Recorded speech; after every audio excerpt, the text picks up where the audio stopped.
સમાજે બંધારણ કર્યું છે એનું પૂરેપૂરું પાલન કરજો।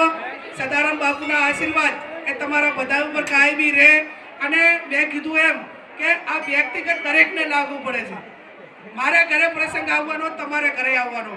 આપણે માતા પિતા જીવતા હોય ત્યાં સુધી તો આપણે એને કદી બોલાવતા ના હોઈએ, પણ મરી ગયા પછી કે મારે તો 12મું કરવું છે, મારે તો ગંગાજી આટલા બધાને લઈને જવા છે। મા બાપની સેવા એ તમે જીવતા હોય એટલી ઘણા રાજી રાખો, એમની સેવા કરો તો તમારે કદી ઘરે કોઈ દાડો દુઃખ નહીં આવે। પણ મા બાપને તમે કદી હારા બોલાયા ના હોય, કદી એમની સેવા ના કરી હોય અને ભર્યા પછી તમે ગમે એટલા 12માં કરો કે ગમે એટલા ગંગાજી લઈને તમે એનું અસ્થિનું વિસર્જન કરો તો એનાથી ભગવાન રાજી રહેવાનો નથી। અને માતા પિતાનું આંતરડું એવું છે કે તમને રાજી થઈને આશીર્વાદ આપી જાય ને તોય તમારો બેડો પાર થઈ જાય। અને માતા પિતા એટલે આ ધોળી પાઘડીઓને એમને પણ મારી વિનંતી છે કે પહેલા જૂના જમાનામાં પરિવાર વ્યવસ્થા હતી, કુટુંબમાં સંઘની ભાવના હતી, બધા ભેગા રહેતા હતા અને નાના મોટા બંધાણીયાને અફેણ કે કંઈ હોય ને ડોડાનું તો છોકરા લાવી આલતા। હવે આ જમાનાની અંદર એ આશા રાખતા ને, એટલે મહેરબાની કરીને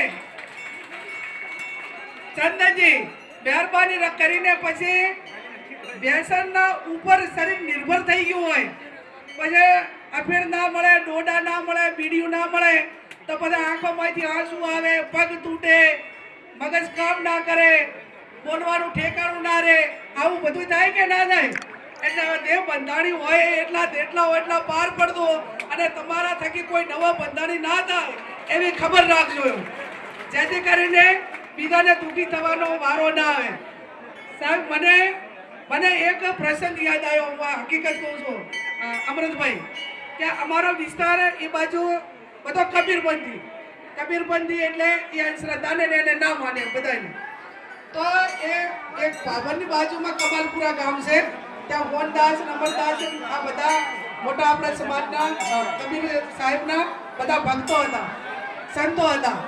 તો એમાં એક જે કમાલપુર ગામ છે ને એમાં એક બંધાણી એ આપણે ઓલા ડોડા આવે ને, ડોડા આપીને ઓલા ભાઈ ઊંચા